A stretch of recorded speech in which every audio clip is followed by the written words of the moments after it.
हरे कृष्ण सर्वांना. इस्कॉन श्री श्री राधा गोविंद मंदिर फुलेचे अध्यक्ष नमनिष्ठादास प्रभू यांनी सुरू केलेल्या 18 दिवसात भगवद्गीता समजून घ्या या अध्ययन सर्वांचं मनपूर्वक स्वागत आहे. आज आपण 17व्या अध्यायाचा अध्ययन करणार आहोत. अध्यायाचं नाव आहे श्रद्धात्रय विभाग, म्हणजे विश्वासाचे विभाग. तर आपण त्रिगुणी माया हे तीन गुणाचे आपण 14व्या अध्यायामध्ये आपण अभ्यास केला होता. आता त्या त्रिगुणामध्ये आपण तप, यज्ञ, दान हे कसे करायचे त्याच्यावरती आपली वेगवेगळी श्रद्धा असते. त्याप्रमाणे आपण ते कार्य करतात, म्हणजे कृती करतात, कर्मकांड करतात. तर असा हा अध्याय आहे. खूपच चांगला. तुमच्या भौतिक जगामध्ये जे काय तुम्हाला जे काय प्रश्न पडतात हे सर्व या अध्यायामध्ये तुम्हाला त्याचे उत्तर सापडते. ओम ज्ञानतिमिरन्धस्य ज्ञानञ्जनशलाकया चक्षुरुन्मीलितं येन तस्मै श्रीगुरुवे नमः. श्रीचैतन्य मनोभीष्टं स्थापितं येन भूतले स्वयं रूप कदा मह्यं ददाति स्वपदान्तिकं. वन्देऽहं श्रीगुरु श्रीयुतपदकमलं श्री वैष्णवांश्च श्रीरूपं सागरजातं सकल रघुनाथं तं तं सजीवं साद्वैतं सावधूतं परिजनसहितं कृष्ण चैतन्य देव श्री राधा कृष्ण पादान सगण लीला श्री विशांतान विदांश्च. हे कृष्ण करुणा सिंधु दीनबंधु जगतपते गोपेश गोपिका कांत राधकांत नमस्तुते. तप्त कांचन गौरांगी राधे वृंदावनेश्वरी कृष्ण भानुसुते देवी प्रणमामि हरिप्रिये. वाञ्छाकल्पतरुभ्यश्च कृपा सिन्धुभ्येव च पतितानां पावनेभ्यो वैष्णवेभ्यो नमो नमः. अनंत कोटि वैष्णव वृंद की जय. श्रीला प्रभुपाद की जय. श्रीमद् भगवद गीता की जय. सद्गुरुदेव की जय. नमो विष्णु पदाय कृष्ण पृष्ठाय भूतले श्रीमते जय पताका स्वामी तीनम नमो आचार्य पदाय निताय कृपा प्रदाय ते गौर कथा अमदाय नग ग्रामतारिणी नमो विष्णु पदाय कृष्ण पृष्ठाय भूतले श्रीमते भक्ति वेदांत स्वामी तीनम नमस्ते सरस्वती देवी गौरवाणी प्रचारिणी निर्विशेष शून्यवादी पाश्चात्य देशतारिणी. जय श्री कृष्ण चैतन्य प्रभु नित्यानंद श्री अद्वैता गदाधरा श्रीवासादि गौर भक्तवृंद. हरे कृष्ण कृष्ण कृष्ण हरे हरे हरे राम राम राम हरे हरे. हरे कृष्ण सर्वांना पुन्हा एकदा स्वागत आहे आजच्या अध्ययन वर्गामध्ये. श्री राधा गोविंदच्या आर्चवीर श्री राधा गोविंद यांना मी साष्टांग दंडवत प्रणाम त्यांचं आशीर्वाद घेऊन आजचा अध्ययन वर्ग सुरू करतो. इस्कॉनच्या संस्थापकाचार्य श्रीला प्रभुपाद यांनाही साष्टांग दंडवत प्रणाम करून त्यांचा आशीर्वाद करतो. नमनिष्ठादास प्रभू ज्याने हा अध्ययन वर्ग सुरू आहे त्यांनाही साष्टांग दंडवत प्रणाम करण्याचा आशीर्वाद. गुरु महाराज जयापताका स्वामी यांनाही साष्टांग दंडवत प्रणाम करून त्यांचा आशीर्वाद. अनेक कृष्ण भक्त आहे जे वेगवेगळ्या सेवा करतात त्यांना माझा सादर नमस्कार. तर काल आपण 16व्या अध्यायामध्ये आपण काल अभ्यास केला अतिरेकी आणि राक्षसी. तर आपण काल जवळजवळ 25 देवी गुणामध्ये जे मनुष्य असतात त्याचा आपण काल अभ्यास केला होता. नंतर राक्षसी स्वभावाचे लोक कसे असतात आणि राक्षसी क्रियाकल्पांचे परिणाम आणि उंच किंवा अधोगतीची निवड. तसं आपण अभ्यास केला होता की जे सत्वगुणामध्ये असते ते वरच्या लोकांमध्ये जातात. आपण जे राजसिक तत्वामध्ये असतं म्हणजे जे गुणामध्ये असतात ते परत या पृथ्वी तलावरती येतात, भूर लोकांमध्ये येतात. इथे जन्म मृत्यू ह्या अशा दुःखालय अशाश्वतामध्ये येतात. आणि आपण जे तमोगुणामध्ये असते ते खालच्या योनीमध्ये जे वेगवेगळ्या प्राणी आणि त्याच्यामध्ये जातात. असं आपण काल अभ्यास केला होता. तर आज आपण 17व्या अध्यायात काय काय अभ्यास करणार तर अर्जुनाची अधिकृत उपासनेबद्दल चौकशी, म्हणजे उपासना कशी, जसं दान, यज्ञ, तप हे सर्व कशी करायची याच्यावरती अर्जुन विचारेल. भगवान श्रीकृष्ण उत्तर: तीन पद्धती एखाद्या श्रद्धा आणि उपासना ठरवतात.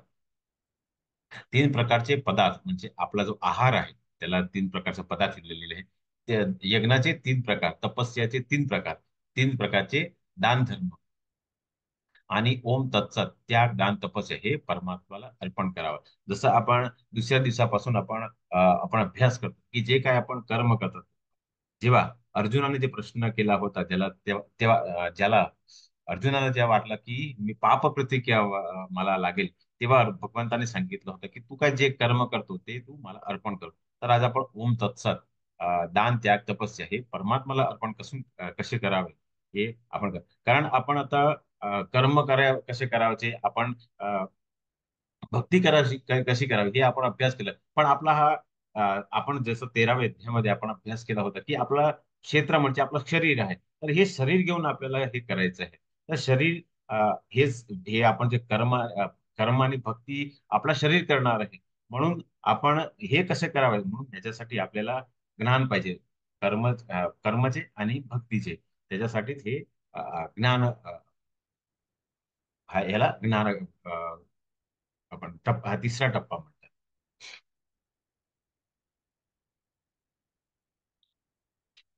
अर्जुन म्हणाला, हे कृष्ण, जी माणसे शास्त्रविद्या सोडून श्रद्धेने युक्त होऊन देवा की अ, देवादिकांचे पूजन करतात त्याचे मग स्थिती कोणती, सात्विक, राजसिक की तामसिक? तर आता हाच प्रश्न आहे. आता हा अध्याय सुरुवात होतो. तर जसं सांगितलं की आपण तीन प्रकारचे जी श्रद्धा असतात, आपली वेगवेगळी श्रद्धा असते, त्याप्रमाणे आपल्याला फळ मिळतात. तर आता हे जे माणसं शास्त्रविद्या सोडून, म्हणजे जे शास्त्र म्हणत नाही, जे ज्याला आपण अधर्मी के विधर्मी, की त्यांना शास्त्र नाही, आपण अभ्यास केला होता का असा 8वी अध्यायामध्ये, ते वेगवेगळ्याचे जे यज्ञ करतात, तर त्यांची मनस्थिती काय असते, मग ते कुठल्या स्थितीमध्ये असते, आपण 6व्या अध्यायामध्ये आपण अभ्यास केला होता. हे सर्व आता शेवटची ह्या अध्यायामध्ये अर्जुन प्रश्न करतो, त्याच्यावरती उत्तर काय देतात हे आता आपण बघूया. तर भगवान श्रीकृष्ण म्हणाले, मनुष्याचे ती शास्त्र संस्कार नसले, केवळ स्वभावात उत्पन्न झाले श्रद्धा सात्विक, तापसिक राजसिक व तामसिक असे तीन प्रकारचे असते, ते तो माझ्याकडून नाही. तर आपण जसं जन्माला येतो, जसं मी तुम्हाला काही वेळा सांगितलं की आपल्यामध्ये कुठलाही गुण नसतो, जसं आपण ह्या भौतिक जगामध्ये येतात की लगेच आपल्यामध्ये वेगवेगळ्याची हे हे गुण आपल्याला बंधनामध्ये टाकतात.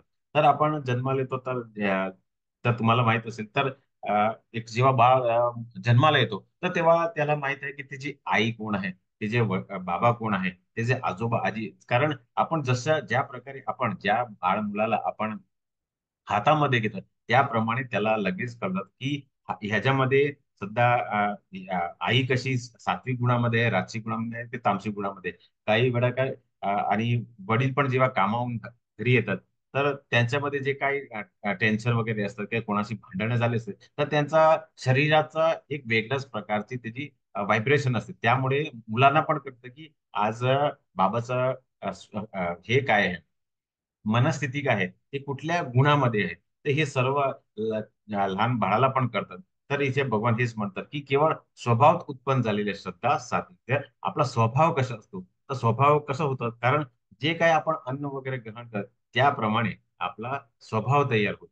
असं पुढे आपण अभ्यास करणार. तर आता हे काय आहे ते आपण अभ्यास करू, कारण आता भगवंत आपल्याला त्याच्यावरती ज्ञान देते. भगवान म्हणतो, हे भरता अर्थात भरतवंशी अर्जुना, सर्व माणसाची श्रद्धा त्यांच्या अंतकरणारूप असते. हे पुरुष श्रद्धामय आहे. म्हणून जो पुरुष ज्या श्रद्धाने युक्त आहे, तो स्वतःची तोच आहे. अर्थात त्या श्रद्धा त्यांची स्वरूपात असते. म्हणजे ज्या गोष्टीवरती आपली श्रद्धा असते त्याप्रमाणे आपण वेगवेगळ्या आपण वस्तूची आपल्याला हे असतात, अ, इच्छा असतात. तर इथे भगवान का म्हणतात, कारण इथे तुम्ही वरती चित्रामध्ये बघू शकता. तर आपल्याला देवी देवतांमध्ये जर आपल्याला श्रद्धा असेल, तर आपण वेगवेगळ्या देवी देवतांच्या मंदिरामध्ये की त्यांची उपासना करणार आहे. नंतर आपल्यामध्ये भौतिक जगामध्ये आपण जे काही लोक आहेत, जे शेअर मार्केट आहे, त्याच्यावरती ज्यांना पैसा इच्छा धन उपार्जन करायची इच्छा असतात, तर ते त्याच्यावरती श्रद्धामुळे ते त्या गोष्टीचे त्यांना खूप आसक्ती असते. असं इथे बघून म्हणतात की जो माझी आसक्ती असतात, तो तो माझ्याकडे येतात. तर हे काय आहे पुढे आपल्याला भगवान सांगते.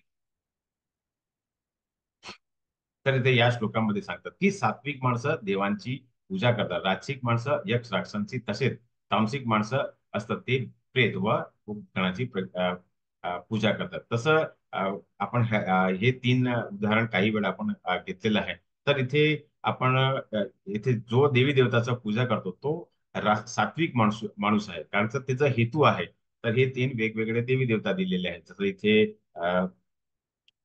सरस्वती माता दिलेली आहे, आपली लक्ष्मी माता दिली आणि शंकर पार्वती. तर हे त्यांचा हेतू ज्या गोष्टीवरती असतात त्याप्रमाणे ते देवी देवताचे. तसं आपण आता भौतिक जगामध्ये जर असतात, तर आपल्याला यक्ष आणि राक्षस, राक्षस आता भौतिक जगाचे कोण आहे, तर ते राजकारणी आहे. आपण राजकारणीचे काही आपण त्यांची पूजा करतात. तर तुम्ही बघतात की आता थोड्या दिवसापूर्वी आपल्या देशाचा सर्वात मोठा हा इलेक्शन झाला होता. तर आपण ही काय करतात, तर त्या जे मोठे मोठे नेता असतात त्यांच्या आपण सभेमध्ये जातात. म्हणजे काय करतात, तर आपणही त्यांची पूजा करतात. आपण त्यांचे वेगवेगळ्या भाषण आपण ते सोशल मीडियावरती टाकलं. म्हणजे काय ते आपण ज्या गुणामध्ये असतात त्याप्रमाणे आपण काम करतो. म्हणजे जेव्हा आपण राजकारणी आहे, नंतर आपण काही फिल्म स्टार आहे, तर आता IPL पूर्ण झाला आणि आता हे चालू आहे, आपला वर्ल्ड कप चालू आहे. तर आपले जे क्रिकेटर्स आहे की फिल्म स्टार आहे, ते काय करतात तर आपल्याला कुठल्या गोष्टीवरती सांगतात. तर आज तुम्हाला माहित आहे की जे बॉलिवूडचे जे तीन मुख्य जे हे आहे आपले कलाकार आहे, ते एक गुटखाची आपण प्रसार करतात. तर हे काय आहे तर ते तामसिक गुणामध्ये आहे.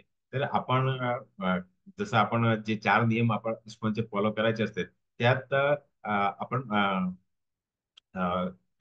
स्मोकिंग वगैरे धूम्रपान हे करायचं नसतं. तर हे सर्व काय आहे तर ते आपल्याला तामसिक गुणामध्ये घ्यायचा प्रयत्न करतात. तसंच आपण काही अभ्यास केलं होतं की जुगार वगैरे आपण खेळू नये. म्हणून आताचे जे क्रिकेटर आहे ते आपल्याला काय सांगतात की तुम्ही ड्रीम 11 मध्ये टीम करा आणि तुम्ही जुगार खेळा. तर हे सर्व काय आहे, हे सर्व लोक तामसिक गुण आहे. म्हणजे ते काय आपल्याला अ, अ, भूत व प्रेत व भूतगणासाठी, म्हणजे आपले आताचे जे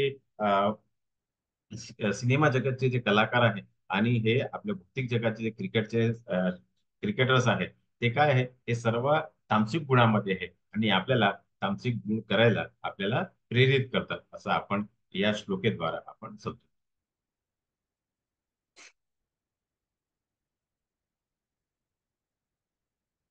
पुढे भगवान म्हणतात, जे कठोर तपस्या आणि तपस्या शास्त्रात सांगितले नाही ते अभिमान, अहंकार आणि वासना आणि आसक्ती यामुळे करतात, हे उत्कंठाने प्रवृत्त होतात. आणि जे आपल्या शरीराचा अवयना तसेच आतवास करणाऱ्या परमात्म्याला छळ करतात त्यांना राक्षसी म्हणतात. तर आपण 6व्या अध्यायामध्ये जेव्हा आपण अ, अ, ब- अ, यो आपण अष्टांग योगाचा जेव्हा अभ्यास केला होता, तेव्हा आपण बघितलं होतं की याला आपण योग म्हणू शकतात का. तर इथेही तेच दिलेले आहे. आणि सगळ्यात वरच्या चित्रामध्ये तुम्ही बघू शकता, तर हा जो मनुष्य आहे ज्याने आपले दोन्ही हात वर केलेले आहे, हा तो हिरण्यकश्यप आहे जो सत्ययुगामध्ये. कारण सत्ययुगामध्ये त्या काळामध्ये जवळजवळ 1 लाख वर्षाचं त्यांचं आयुष्य होता. म्हणून ते 36 वर्षापर्यंत त्यांनी पायाचे दोन अंगठे आणि आपले हात दोन वर करून त्यांनी भगवंताची ब्रह्माची त्यांनी उपासना केली. तर त्यांनी वेगवेगळे त्याने हे मागला, आपली इच्छा केली आणि त्याप्रमाणे त्याला फळ मिळालं. तर असं आपण जेव्हा सत्ययुगाचं नंतर आपण त्रेतायुगामध्ये आले, तर ते एक शून्य कमी झालं. म्हणजे जे 1 लाख वर्ष होतं ते 10,000 वर्षात आले. नंतर द्वापरामध्ये जेव्हा आपण झाले, तर 10चे 1,000 एक शून्य कमी झाले, म्हणजे 1,000 वर्षाचं आयुष्य होत आहे. आणि सध्या आपण कलियुगामध्ये राहतो, तर हजारामधलं एक शून्य आणखीन कमी झालं होतं. आपलं आयुष्य आता जवळजवळ 100 वर्षाचं आहे.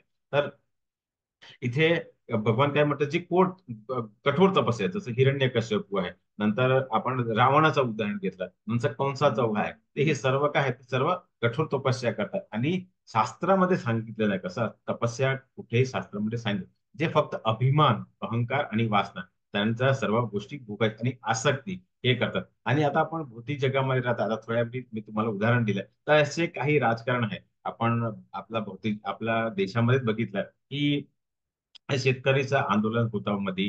त्याच्यापूर्वी वेगवेगळ्या राज्यामध्ये वेगवेगळ्या हे NRC, हे सर्व CAA, हे सर्वच सर्व वेगवेगळ्या राज्यामध्ये त्यांचं आंदोलन चालू असतं. तर हे सर्व काय आहे, ते अभिमान आहे, त्यांचा अहंकार आहे आणि त्याची आसक्ती आहे.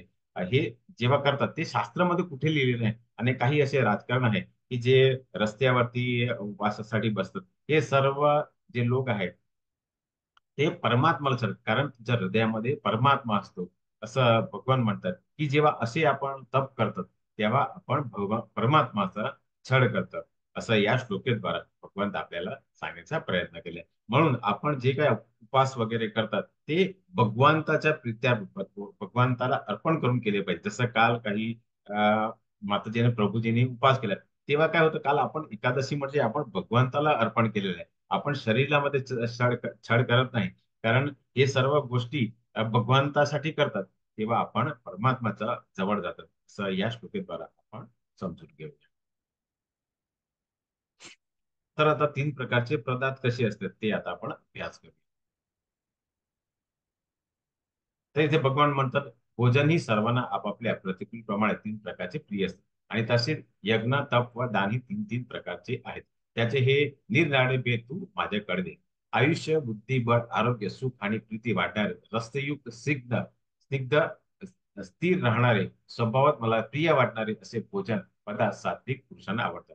तर इथे पहिल्या चित्रामध्ये तुम्ही बघू शकता, जसं आपण गणपतीचं मी काही वेळ तुम्हाला उदाहरण दिलं. तर आपण गणपतीचं जेव्हा आपल्या घरीमध्ये असतात तर आपण काय असतं तर आपल्याकडे शीत डाळ भाजी हे वेगवेगळं जे शाकाहारी भोजन म्हणतात. इथे एक दोन मिठाई असतात. हे सर्व काय आहे, हे सर्व आपली आयुष्य वाढते, आपली बुद्धी वाढते, आपलं बळ वाढते आणि आपण आरोग्य राहू शकतो, सुख आणि प्रीती वाढणार. हे सर्व काय आहे, तर हे सर्व कोणाचे भोजन आहे तर हे सात्विक गुणामध्ये, जसं खालच्या चित्रामध्ये तुम्हाला फ्रुट्स आणि ड्राय फ्रुट्स दिलेले आहे. हे सर्व आपले सात्विक गुणामध्ये जे लोक आहेत त्यांचं हे भोजन आहे. नंतर पुढे भगवान म्हणतात की अ, कडू कडू, आंबट, खारट, फार गरम, तिखट, कोरडे, जळजळणारे आणि दुःख, काळजी व रोग उत्पन्न करणारे पदार्थ राजसी माणसांना आवडतात.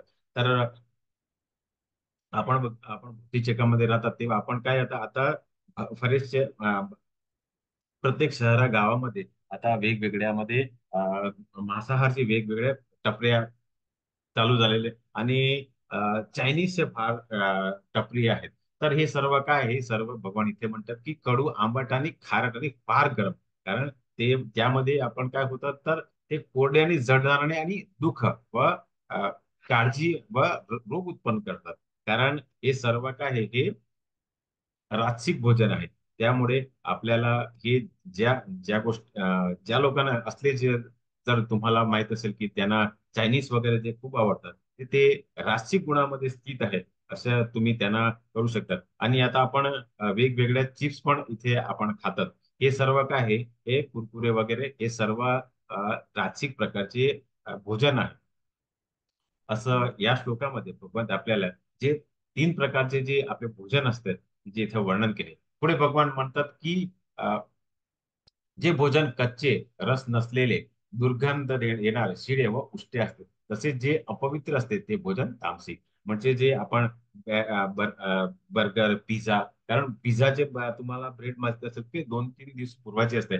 चीज वगैरे किती दिवसापूर्वी झालेले असतात, बटर, आणि हे सर्व काय आहे, हे खूप आपण शेळे म्हणू शकतात. कारण हे काही काही काही असे जे चीज, बर्गर, हे सर्व पनीर हे सर्व 15-15 दिवसापूर्वीचे तयार झालेले असते. तर इथे त्यांना रस नसतो. ते भोजन कच्चे आहे, कच्चेच असतात. आपण काही लोक बघतात की तुम्ही आपण पनीर, चीज हे सर्व कच्चे खातात.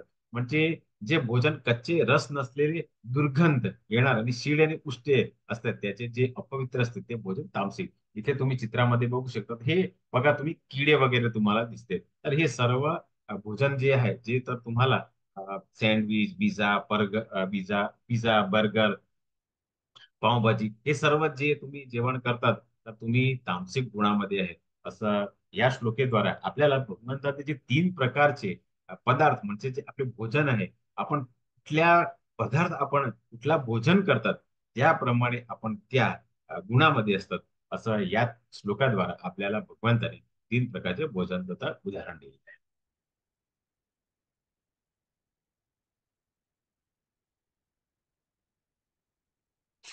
पुढे भगवान म्हणतात, जे शास्त्रविधीने नेमून दिलेले यज्ञ करण्यात कर्तव्य आहे, असे मनाचे समाधान करून कळाची इच्छा न करण्या पुरुषाकडे जे जातो तो सात्विक. म्हणजे जसा जप यज्ञ, तर जप यज्ञामध्ये काय आहे तर ते शास्त्रामध्ये आपण 6व्या अध्यायामध्ये वेगवेगळ्या शास्त्राचा आपण संदर्भ दिलेले आहे.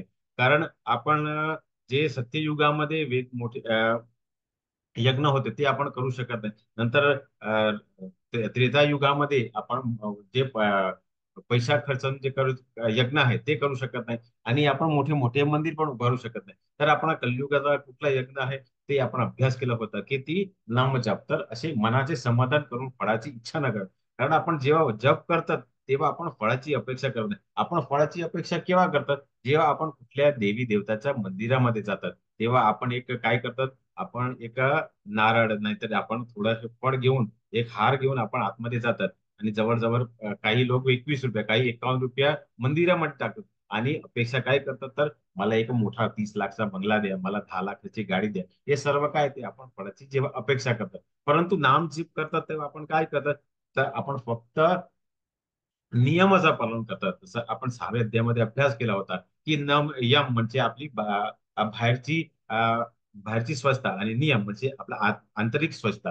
हे सर्व जेव्हा आपण नामजप करतात तेव्हा आपण आत्मशुद्धीसाठी करतात. म्हणजे हे सर्व जे यज्ञ आहे त्याला भगवान ते सात्विक यज्ञ आपल्याला सांगतात. तर जप यज्ञ हा सात्विक, जे कोण जप करत नाही तो सात्विक गुणामध्ये नाही, असं या श्लोकेद्वारा भगवान सांगतात.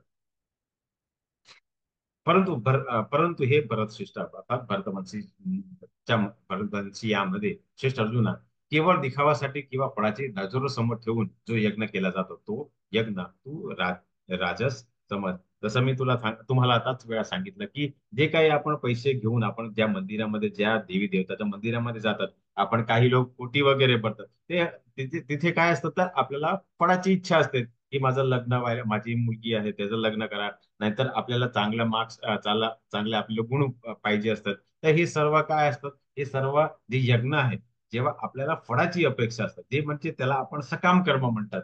ते सकाम कर्म म्हणून जे यज्ञ करतात त्याला ते भगवान तर राजसिक असं आपण समजून घे. पुढे भगवान म्हणतात, शास्त्राला सोडून अन्नदान न करता, मंत्राशिवाय दक्षिणा न देता व श्रद्धा न ठेवता केलेल्या जाणाऱ्या यज्ञाला तामसी यज्ञ असे म्हटलेले आहे. तर आपण मी तुम्हाला काही वेळा आपल्याला गणपतीचं आपण उदाहरण दिलं होतं. तर आपल्या घरामध्ये जेव्हा गणपती असतात तर काय करतात, आपण भटजी येतात तर त्याला आपण काय करतात, आपण त्यांना अन्नदान करतात, ते मंत्र जाप करतात, ते पान प्रतिष्ठा करतात, त्याला आपलं आपण दक्षिणा देतात. तर हे सर्व जेव्हा करतात तेव्हा आपण सात्विक गुणामध्ये असतात. परंतु इथे भगवान काय म्हणतात, जे शास्त्रांना सोडून श्रद्धा न अन्नदान न करता मंत्राशिवाय आणि दक्षिण देता श्रद्धा न ठेवता केल्या जाणाऱ्या यज्ञाला तामसिक यज्ञ. तर इथे उदाहरणामध्ये इथे भस्मासुराचं उदाहरण दिलेलं आहे. तर तुम्हाला माहित आहे की भस्मासूर होता, तो त्याची इच्छा होती की त्याला भगवान असं वरदान देतात की त्यामुळे तो वेगवेगळ्या लोकांचा मृत्यू करायचं कारण होईल. तर त्याने आपले जे एक एक अवयव आहेत ते कापून तो यज्ञामध्ये टाकायचा. कारण इथे काय म्हणतात की मंत्र करत नव्हता, पण तो काय करायचा, भगवान शिवचा तो मोठा भक्त होता म्हणून तो आपले एक एक अवयव आहे तो काढून या अग्नीमध्ये टाकायचा. परंतु तुम्हाला माहित आहे की भगवान शिव हे आशुतोष आहे, ते लवकर प्रसन्न होऊन जातात. तर ते येऊन त्यांना आशीर्वाद देतं. तर इथे तुम्ही बघा की त्याने भस्मासुरने कुठल्याही अन्नदान केलं, त्याने मंत्र जाप केला नाही, दक्षिणा दिली नाही आणि अ, त्यांनी श्रद्धाही नाही. म्हणून ते जेव्हा भगवान शंकर त्यांना आशीर्वाद देते की तो ज्याच्यावरती हात ठेवेल त्याचा तो भस्म होऊन जाईल. म्हणून आता भस्मासुरला हे वरदान मिळालं. तो आता तो विचार करतो की हे खरेतर मला भगवंताने हे वरदान दिले आहे, ते आता मी कोणावरती पहिला हा प्रयोग करू. म्हणून तो काय करतो, तो भगवान शिवच्या पाठीमागे धावतो आणि थोड्या वेळात भगवान शिवला वाटलं की आता मला याचा वध करायला पाहिजे, म्हणून ते आपला अंतशक्तीमध्ये ते मोहिनी नावाचे एका स्त्रीचं रूप धारण करतात आणि ते वेगवेगळे नृत्य करतात आणि शेवटचे आपला जो हात आहे तो आपल्या डोक्यावरती ठेवतात. तसंच त्याच्या त्याच्या नकल करता करता भस्मासुरी आपला हात आपल्या डोक्यावरती ठेवून ते तो भस्म होऊन जातात. म्हणजे इथे भगवान हेच म्हणतात की तामसी यज्ञामध्ये जेव्हा आपण अन्नदान करत नाही, मंत्रजापही करत नाही, दक्षिणाही देत नाही, तेव्हा जे काही आपण यज्ञ करतो त्याला इथे भगवान तामसिक यज्ञ म्हणतात. पुढे भगवान म्हणतात, देव ब्राह्मण गुरु व ज्ञानी यांची पूजा करणे पावित्र्य शरणपणा ब्रह्मचर्य हीच आहे शारीरिक तप आहे. तर आता भगवंत आपल्याला तपचे प्रकार आपण सांगतात. देव ब्राह्मण गुरु व ज्ञानी यांची पूजा. तर इथे तुम्ही चित्रामध्ये बघू शकता, एक लहान मुलगा आहे तो कोणाची पूजा करतात, तर गुरु कोण आहे, श्रीला प्रभुपाद हे आपले इस्कॉनचे गुरु आहेत. देव आहे, ब्राह्मण आहे, कारण आपण चौथ्या अध्यायामध्ये आपण अभ्यास केला होता नृग राजाची. कारण त्याने ब्राह्मण अपराध केला होता म्हणून तो एका त्याला शब्दाचा त्याला जन्म मिळाला होता. म्हणून आपण देव ब्राह्मण व गुरु यांची आणि ज्ञानी ज्ञानी म्हणजे कोण आहे, तर आता ऑगस्टामध्ये सप्टेंबरमध्ये आपण 5 ऑगस्ट सप्टेंबरमध्ये आपण टीचर्स डे म्हणजे ते आपले गुरु आहेत, त्यांच्याकडे ज्ञानी आहे, आपण त्यांची पूजा करतात. तर हे सर्व काय आहे, जेव्हा हे आपण पूजा करतात, तर याला इथे पवित्र सरळपण ब्रह्मचर्य अहिंसा हे शारीरिकता असे भगवंत या श्लोकामध्ये आपल्याला सांगतात. तर काही वेळा मी ब्रह्मचर्यावरती सांगितलं, तर अं, जर लग्न झालेलं आहे तुम्ही त्याच स्त्री आणि पुरुषाचा जर शारीरिक संबंध असेल तर ते ब्रह्मचर्य म्हटलेले आहे. अहिंसा जसं आपण जे अभक्त आहे त्यांना आपण जेव्हा आपण इस्कॉनचे काही कुठलेही आपण सांगतात तर ते अहिंसा आहे, कारण त्यांना श्रद्धा नाही आणि त्याने आपलं जेव्हा ज्ञान देतात ते अहिंसा आहे. पवित्र म्हणजे जसं सकाळी लवकर उठायचं, आंघोळ करायची, जप करायचा, भगवंताची पूजा, आर्चविग्रहाची पूजा करायची. नंतर आपण 9व्या अध्यायामध्ये आपण अभ्यास केला होता की भगवंत चार गोष्टी जर तुम्ही श्रद्धाने दिली तर त्याचे स्वीकार करतात, जसं पत्रम पुष्पम फलम आणि त्वयम. तर मला आशा आहे की तुम्ही हे चार मधले कुठल्या एक तरी तुमच्या जे काही तुम्ही तुमच्या जे देवी देवतामध्ये तुमचं जी श्रद्धा आहे तिकडे त्याच्या समोर हे फळ हे वगैरे तुम्ही अर्पण करतील. तर हे सर्व काय आहे, तर हे शारीरिक तप आहे. पुढे भगवंत आणखीन आपल्यावरती हे ज्ञान देते. पुढे भगवान म्हणजे दुसऱ्याला न पोचणारे प्रिय हितकारक आणि यथार्थ भाषण असतात तसे तसेच वेदांत शास्त्राचं पठण व परमेश्वराच्या नामजपाचा अभ्यास हेच वाणीचा तप आहे. तर इथे युधिष्ठिर महाराजचं उदाहरण दिलं आहे. तर युधिष्ठिर महाराज असं म्हटलेलं आहे की त्याने कधीही कोणाशी पोचणार ना बोलल्या, प्रियच आणि ते सर्व हितकारकच असं सर्वांनी बोलायचं. फक्त ते एकच वेळा ते खोटं पण बोलले नव्हते, पण ते अर्धसत्य बोलले होते. जेव्हा अश्वत्थामाचा नावाचा एक हत्ती होता, महाभारताची एक कथा आहे, ज्यावेळी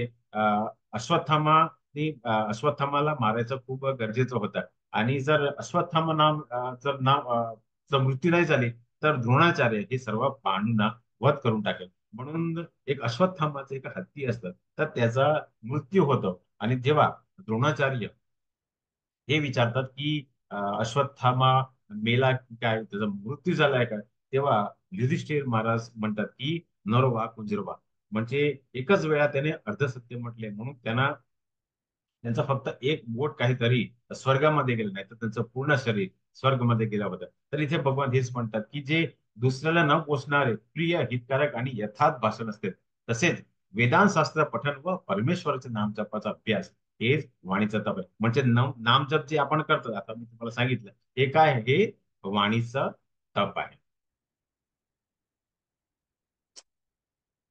आणि शांतता, साधेपणा, गुरुत्वाकर्षण, आत्मनियंत्रण आणि विचारांची सुद्धा हे मनाची तपस्या आहे. तर शांतता म्हणजे आपण काल जी देवाची आपण जेव्हा अ, देवांचे जे गुण आहेत त्याच्यामध्ये आपण हे सर्व अभ्यास केला होता. हे सर्व तर हे मनाची तपस्या आहे. तर देवामध्ये देव जे लोक असतात त्यांच्यामध्ये हे गुण असतात असं या श्लोकामध्ये भगवंत आपल्याला सांगतात. फळाची इच्छा न करणाऱ्या योगी पुरुषाकडून त्या श्रद्धाने केलेल्या वर सांगितल्या तिन्ही प्रकारचे तपाला सात्विक तप.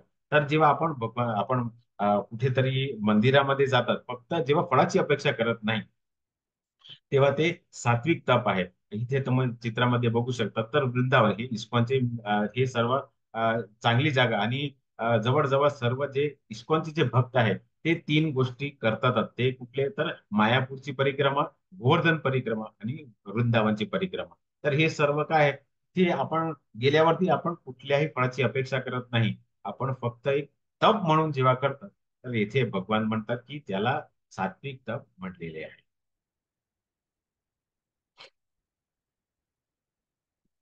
पुढे भगवान म्हणतात जे तप सत्कार मान व पूजा होण्यासाठी तसेच दुसऱ्याला काही स्वार्थासाठीही स्वभावाप्रमाणे किंवा पाखंडीपणाने केले जाते ते अनिश्चित असे क्षणिक फळ देणार तप इथे रासिक म्हटलेले आहे. जसं आपण वेगवेगळ्या तप करतात जिथे फळाची अपेक्षा आणि जे स्वभावामध्ये पाखंडीपणा असतात. तर आपण जे आता मी तुम्हाला थोड्या वेळी पूर्वी उदाहरण दिला होता की जे काही राजकारणी आहेत, ज्यांना तिकीट वगैरे पाहिजे असतात त्यांना पक्ष तिकीट देत नाही तर ते वेगवेगळ्या उपवास करतात.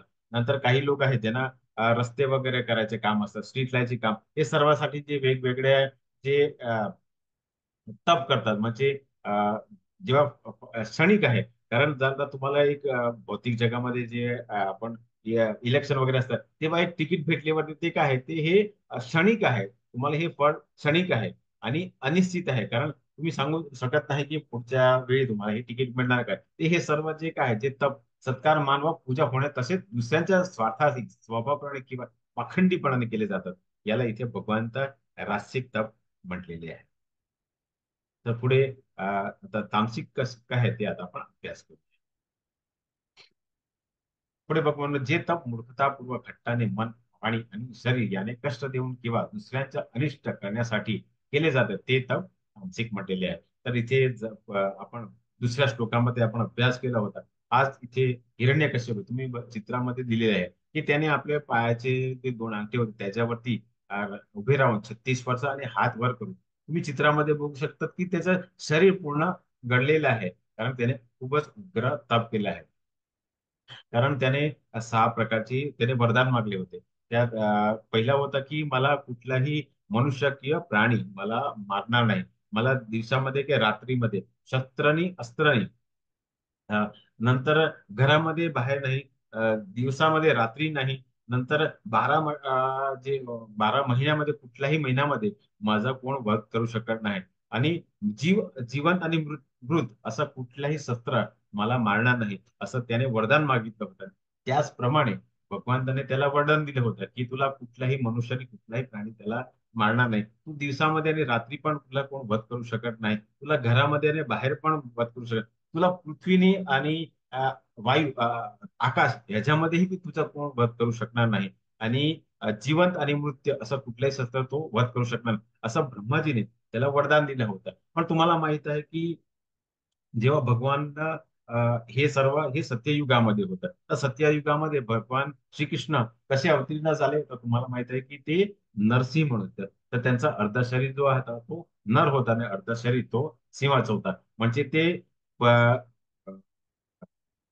मनुष्य पण नाही आणि पशु पण नाही असं त्यांचं शरीर. म्हणजे त्यांची जी इच्छा होती की मनुष्य आणि कुठल्याही प्राणी त्याचं हत्या करू नये म्हणजे ते एक शर्त ते पूर्ण केली. नंतर अस्त्र आणि शस्त्र तर त्यांनी काय केलं आपले जे अ, हाताचे नाक असतात ते त्यांनी त्याची छाती फाडून टाकली. तर आपले जे नाक असतात ते काय असतात ते वाढतात ते जिवंत आहे म्हणून ते वाढतात. पण तुम्ही जर त्याला कापतात तर त्याच्यात रगत येत नाही. मग ते जिवंत पण आहे आणि मृत पण आहे. तर त्यांचा वध कुठे केला तर त्यांची आपल्या घराचा जो उंबरा असतो तर तिच्यावरती त्याने तो घरामध्ये पण नाही आणि बाहेर पण असत नाही. तसं त्यांनी दिवसामध्ये रात्री वध करू शकत नाही. मग त्यांनी त्यावेळी संध्याकाळी केलं जेव्हा सूर्यास्त होता आणि चंद्र उदय होत नाही तर त्यावेळी त्यांनी केलं. तर हे सर्व काय आहे तर हे दिवस आणि रात्री म्हणजे संध्याकाळी त्याचा वध केला. नंतर पृथ्वीवरती नाही आणि आकाशामध्ये नाही. तर त्यांनी काय केलं तर आपल्या जहांगावरती घेऊन म्हणजे आपल्या पायावरती त्याचा वध केला. तर आणि 12 महिन्यामध्ये कुठला नाही तर तुम्हाला माहित आहे की यावर्षी पुरुषोत्तम असा महिना आला. गेल्या वर्षी पुरुषोत्तम म्हणजे जे आपण अधिक मास म्हणतात. पुरुषोत्तम म्हणजे हा भगवंताचा महिना आहे त्या महिन्यामध्ये मांडला. तर जेव्हा आपण कितीही तप केला कितीही केला मूर्खपणाने हट्टाने मन वाणी आणि शरीर याने कष्ट देऊन केलं तरी भगवंत आपल्याला सोडणार नाही. तुम्ही इथे या उदाहरण द्यायचं तात्पर्य हेच आहे की आपण जे काय करतात ते कुठलेही आपली अपेक्षा करू नये. आपण हट्टाने की मन वाणी आणि शरीराचा कष्ट देऊन कुठलाही आपण करू नये. जसं आपण काल काही जसं मी तुम्हाला आता सांगितलं की काल माताजी यांनी प्रभूजींनी उपवास केला. तर तुम्ही सुरुवात जेव्हा आता तुम्ही आता सवय येत नाही तुम्हाला उपवास करायची तर तुम्ही पहिल्या जे 2 वेळा तुम्ही जेवण करतात त्याच्या हळूहळू तुम्ही जेवण कमी करा.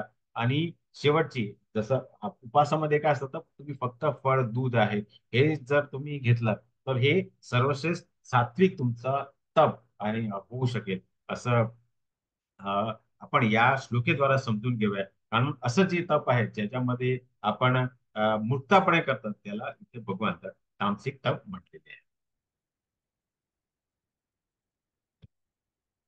पुढे भगवान म्हणतात कर्तव्यापोटी कर्तव्याही अपेक्षा न ठेवता योग्य वेळी स्थळी आणि योग्य व्यक्तीला दिले दान सात्विक दान आहे. तर इथे भगवान इथे आपल्या चित्रामध्ये बघू शकतात. तर जे इस्कॉनचे तुम्ही तुमच्या गावामध्ये शहरामध्ये पण तुम्ही बघू शकता. तर इस्कॉनचे जे भक्त असतात तिथे जे ब्रह्मचारी असतात ते प्रत्येक रविवारी सर्व हे भगवद्गीता भागवतम नंतर कृष्णाची पुस्तकं हे सर्व वितरण करायला निघतात. जर तुम्ही हे हे पुस्तक वगैरे घेतलं तर काय आहे ते तुम्ही कर्तव्यापोटी आणि परतव्याची अपेक्षा नाही होता. कारण तुम्ही पुस्तक घेतल्यावर तुम्ही अपेक्षा करत नाही की तुम्हाला त्याच्यातून फायदा होणार. योग्य वेळी ती स्थळी आणि योग्य व्यक्ती, कारण हे प्रचार आणि प्रसार करतात भगवान श्रीकृष्णाचं. तर ते हे सर्व जे ब्रह्मचारी आहे, ते काही आहे जे आता मी तुम्हाला हे भगवद्गीतेचं ज्ञान देतो, पण काही असे व्यक्ती आहेत जे हे करू शकत नाही. ते काय करतात तर पुस्तक वितरण वगैरे करतात. ते एक प्रकारची भगवंताची सेवाच आहे. तर अशी जे तुम्ही पण जर तुम्ही आता इस्कॉन मध्ये आलेले आहेत, तर तुम्हाला जर असं वाटत असेल आणि तुमच्याकडे वेळ आहे, तर ज्यावेळी हे सर्व पुस्तक विक्रेत तुमच्या शहरा के गावामध्ये मंदिर असेल आणि तुम्ही तिकडे जाऊन चौकशी करा की हे पुस्तक वितरण, तुम्ही तिकडे गेल्यावरती तुमचा जो दान आहे की तुम्ही जे काय तुम्ही सेवा केलेली आहे त्याला सात्विक सेवा, की तुम्ही जर पुस्तक वगैरे घेतलं तर तुम्ही सात्विक दान केलेलं आहे, असं या श्लोकामध्ये भगवान आपल्याला सांगतात.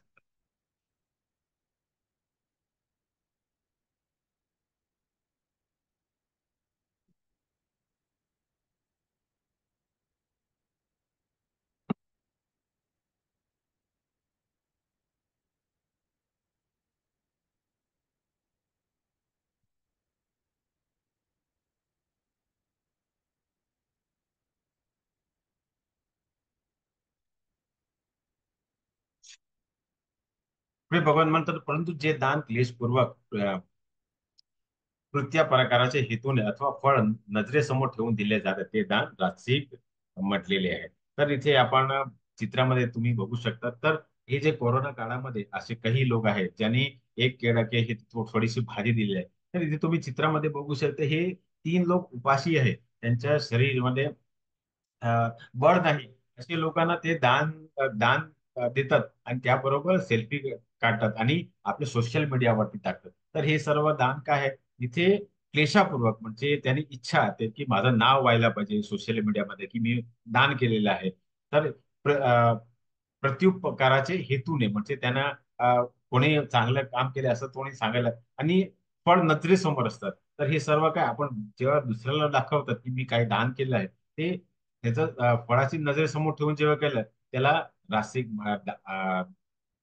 दान पडलेलं आहे. आणि तुम्ही भौतिक जगामध्ये आणि तुमच्या शहरामध्ये गावामध्ये पण असे काही लोक असतात जे मंदिराच्या बाहेर वेगवेगळ्या लोकांना दान करतात. तर तुम्हाला माहित असेल की जे मंदिराच्या बाहेर जे भिखारी लोक बसलेले असतात ते तुम्ही जे काय पैसे देतात ते काय करतात, ते शेवटचे जाऊन ते वगैरे दारू वगैरे पितात, मांसाहार वगैरे करतात. हे जर तुम्हाला माहित असेल की हे रोज हेच काम करतो, तर तुम्ही मंदिराच्या बाहेर जे काही भिकारी बसलेले आहेत त्याला कधी दान करू नका. कारण असे जे दान आहे ते रासिक आणि तामसिक प्रकारचे दान आहे, असं या श्लोकेद्वारे भगवंत आपल्याला दानचे प्रकार सांग.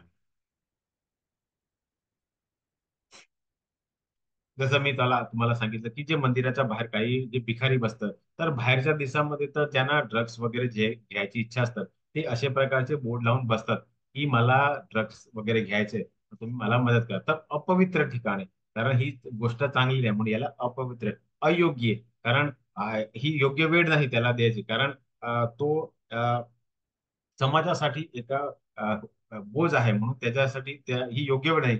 अयोग्य व्यक्ती, तो व्यक्ती पण योग्य नाही. अ, आणि लक्ष व आदर न ठेवता गेले दान अज्ञातानाचे हे अ, अज्ञात जे आहे म्हणजे याला तामसिक दान म्हटलेलं आहे. तर तुम्हाला जर माहित असेल तसं मी सांगितलं की जे मंदिराच्या बाहेर काही लोक आहेत आणि काही लोक तुम्ही बघतात की जे अयोग्य आहे, म्हणजे जे असे वेगवेगळे कर्म करतात, ते तर जर तुम्हाला माहित असेल की हे जे करतात तर त्यांना दान करू नका. कारण तुम्ही जे हे दान केलेलं आहे तर ते असे जे अपवित्र ठिकाणी आणि अयोग्य व्यक्तीला दिलं तर तो तामसिक दान आहे. पण आपल्याला भौतिक जगामध्ये राहतात तर आपल्याला काही व्यक्ती आपल्याला सांगतात की दान दान करून तुम्ही विसरून जावा. तर इथे भगवान म्हणतात की तुम्ही दान कुठल्या व्यक्तींना करतात ते त्या गुणामध्ये तुम्ही असतात. तर आपण जेव्हा असे लोकांना जेव्हा आपण दान करतात तेव्हा आपण त्यांना त्यांचा उत्साह वाढतो, म्हणजे आपण ही तामसिक गुणामध्ये आहे. तर हे सर्व करतात तर आपल्याला हे सर्व गोष्टी मान्य आहे म्हणून आपण त्यांना दान करतात. तर इथे जेव्हा अपवित्र ठिकाणी अयोग्य वेळी आणि अयोग्य व्यक्तींना जेव्हा आपण दान करतो तेव्हा आपण तामसिक दान करतात आणि आपणही तामसिक गुणामध्ये असतात, असं या श्लोकेद्वारा आपण समजून घेऊया. तर सृष्टीच्या प्रारंभापासून परम सत्याचे दर्शविण्यासाठी ओम तत्सत हे तीन शब्दात वापरले गेले. हे तीन प्रतिकात्मक निरूपण अ, ब्राह्मण आणि वेदांचे स्तोत्रांचा जप करताना आणि परमात्माचा समाधानासाठी यत्न करताना वापरले आहे. तर जसं मी आता जेव्हा मी अध्ययन वर्ग सुरू करतो तेव्हा मी ओम अज्ञानतिमिरंधस्य म्हणजे ओम म्हणजे काय ते आता पुढे आपण हरी ओम तत्सत हे तीन वेगवेगळे शब्द आहेत त्याचे अर्थ काय आहे ते आता आपण अभ्यास करूया. तर इथे भगवान त्या सृष्टीची प्रारंभापासून हे परमसत्य दर्शन ओम तत्व हे तीन शब्द वापरले गेलेले आहेत. हे काय आहे तर ब्राह्मण आणि वेदांचं अध्ययन करून हे जप आणि परमात्मा समाधानसाठी यत्न करताना वापरलेले आहे. जसं आपण आता भगवान शिवचं पण जेव्हा आपण यज्ञ करतात तर ते तेव्हा आपण काय म्हणतात ओम नमः शिवाय.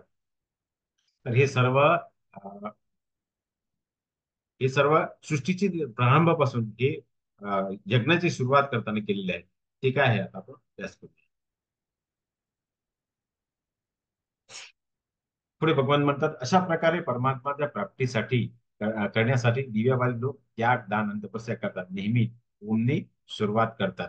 हे सर्वोच्च ध्येय सूचित करण्यासाठी वैदिक स्तोत्रांच्या सुरुवातीला ठेवलेले आहे. तर सर्व जे यज्ञ आहे त्याची सुरुवात काय आहे तर हे ओमानी सुरुवात होतात. तर अशा प्रकारे परमात्मा प्राप्ती करण्यासाठी दिव्यवादी लोक त्याग दान आणि तपस्या करतात.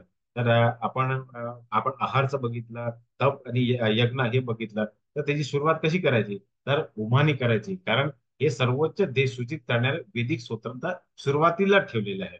तसं या श्लोकामध्ये भगवंत आपल्याला ओम कुठे ठेवला आहे याचा इथे आपल्याला शास्त्रामध्ये संदर्भ दिलेला आहे. तर तत्शब्द तत् यांचे शब्दाचा त्याग तपस्या आणि दान करावे.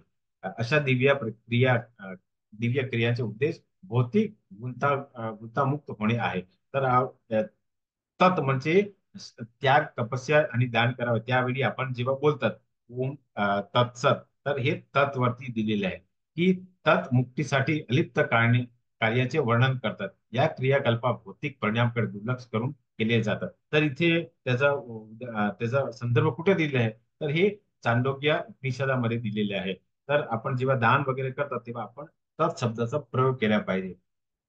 तेव्हा हे जे काही दान आहे ते आपण भगवंताला प्रित्यार्पण भगवंत विष्णूच्या प्रित्यार्पण जेव्हा करतात तेव्हा आपण भौतिक गुंतागुंत म्हणजे आपण जे जन्म मृत्यू जरा व्याधीचे चक्र आहे त्याच्यासाठी आपल्याला मुक्ती करायची आहे. म्हणून इथे परत लिहिलेलं आहे की भौतिक क्रिया परिणामाकडे दुर्लक्ष करून केलेले जातात. त्याला जेव्हा तत् शब्दाचा आपण जेव्हा प्रयोग करतात. पुढे भगवान म्हणतात सत्य परमात्माच्या नावाचा सत्य भावित आणि श्रेष्ठ भावात प्रयोग केले जातात. तसेच हे पार्थ अर्थात पार्थपुत्र अर्जुना पृथा हे कुंतीचं दुसरं नाव आहे. कुंती माता हे अर्जुनाची जी माता आहे कुंती त्यांचं नाव पृथा होतं परंतु त्यांचा जो वाड आहे तो ते कुंती भोज नावाचे एका राजाने केलं होतं म्हणून त्याचं नाव कुंती ठेवलेलं होतं. उत्तम इथे पार्था म्हणजे पृथाचा पुत्र असा पार्था म्हटलेले आहे. उत्तम कर्मातही सत शब्द विजले जाते. तसेच यज्ञ तप आणि दान यामध्ये जी स्थिती अर्थात आस्तिक बुद्धी असते तिलाही सत असे म्हटलेले आहे आणि त्या परमात्मासाठी केलेल्या कर्म निश्चित सत असे म्हटले. म्हणजे इथे पण भगवान म्हणतात की जी परमात्मा परमात्मासाठी केलेलं जे कर्म आहे तो सत असे म्हटलेले आहे. पुढे भगवान म्हणतात की सत म्हणजे शाश्वत परमेश्वराच्या सेवेसाठी केलेलं कार्य. ओम तत्सत तर सुरुवात आपण ओम तत् म्हणजे भगवान प्रित्यासाठी आणि सत म्हणजे परमेश्वरासाठी केलेलं आहे. ओम तत्सत हे परमेश्वरासाठी केलेले आहे. खरे आध्यात्मिक स्वरूप प्रकट करतात. अशा कृतीमध्ये कृती करणारा शाश्वत बनतो. अ, अशा कृतीमध्ये जेव्हा आपण कुठलाही दान तप यज्ञ जेव्हा ओम तत्सत म्हणून जेव्हा करतात तेव्हा ते कृतीमध्ये काय होतं तर कृती करणार म्हणजे मी तुम्ही जे काय कृती करतात तो शाश्वत म्हणते आपण भगवंताचं जो शाश्वत दान बोलाकावर आपण पोचतो. क्रियाकलाप शाश्वत असतात म्हणजे आपण तिकडे गेल्यावरती आपण जे काही करणार आहे ते आपले शाश्वत होऊन जाणार आणि क्रियाकलापांचे फायदे शाश्वत असतात. फायदे म्हणजे आपण तिकडे गेल्यावरती आपल्याला फायदाच आहे आपल्याला कुठे नुकसान नाही.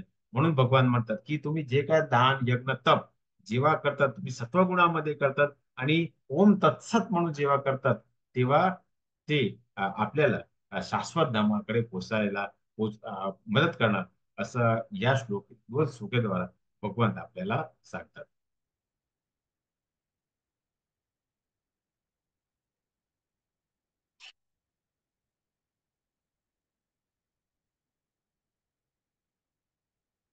तर वस्तुतः दिव्य ध्वनी ओंकार जरी उ आणि म या तीन अक्षरांच्या संयोगात दिव्य सामर्थ्य असतं, आणि जो ओंकाराचा जप करतो त्याला लवकरच ओंकार आणि भगवान विष्णू वेगळे नसल्याचे जाणीव. हे चैतन्य चरित्रामृत आदिलीला 7.128 मध्येही संदर्भ दिलेले आहे.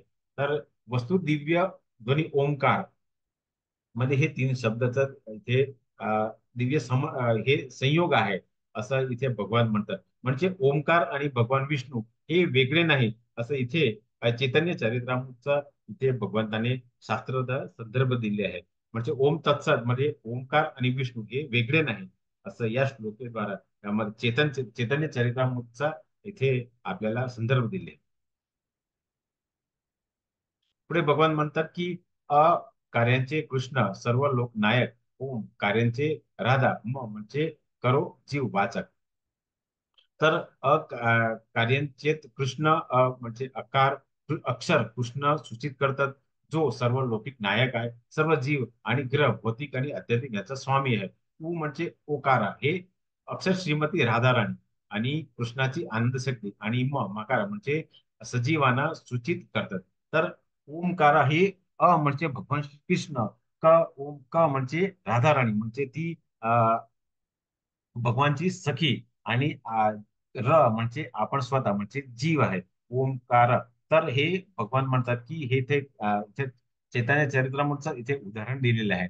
आणि असं म्हटलेलं आहे आम्ही इस्कॉन मध्ये, असं आमचे गुरु म्हणतात की तुम्ही भगवान श्रीकृष्णाची भक्ती करू शकत नाही, तुम्ही पहिले आध्यात्मिक गुरु आहेत त्यांच्या सरणीला गेले पाहिजे. आध्यात्मिक गुरु राधाराणीच्या सरणीला जातात, आणि राधाराणीच भगवान श्री कृष्णाची सेवा करू शकतात. म्हणजे आपल्या इस्कॉनामध्ये तुम्ही बघतात की राधाचं खूपच महत्व आहे.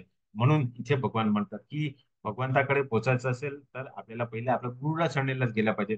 गुरु राधाराणीच्या शरणेला जाणं, आणि राधाराणी आपली आपली जे काही सेवा करायची इच्छा असतात ते भगवान श्री कृष्णाला पूर्ण करेल, असं चैतन्य चरित्रामध्ये आपल्याला ओंकारचा ते संदर्भ दिलेला आहे. पुढे भगवान म्हणते, हे पार्थ अर्थात वृद्धा पुत्र अर्जुना, श्रद्धेशिवाय केलेले हवन, दिले दान, केले तप आणि जे काही केलेले शुभ कार्य असेल ते सर्व असत म्हटलेले जातात. त्यामुळे ते ना इहलोकात फलदायी होतात ना परलोकात. म्हणजे आपण जे काही हवन दान तप हे सर्व जे काही करतात तिचे असत म्हटलेले भगवान म्हणतात की श्रद्धाशिवाय आपल्याला कुठल्या गोष्टीवरती श्रद्धा नसतात. कारण इथे भगवान आपल्याला काय म्हणतात की आपली पूर्ण श्रद्धा केली पाहिजे. तर मी काही वेळा तुम्हाला सांगितलं की जी भगवंताचा जो दिव्य स्वरूप आहे, जो ज्याला आपण श्याम सुंदर मुरली मनोहर, हे जे स्वरूपावरती जेव्हा आपण श्रद्धाने जेव्हा आपण हे हवन दान तप वगैरे करतात त्याला शुभ म्हटले, आणि बाकी जे काय सर्व आहे ते असत आहे, म्हणजे ते शुभ नाही. आणि त्याच्यामध्ये ह्या लोकामध्ये आणि परलोकामध्येही त्याची फळदायी प्राप्त होत नाही, असं या श्लोकामध्ये भगवंत आपल्याला सांगतात.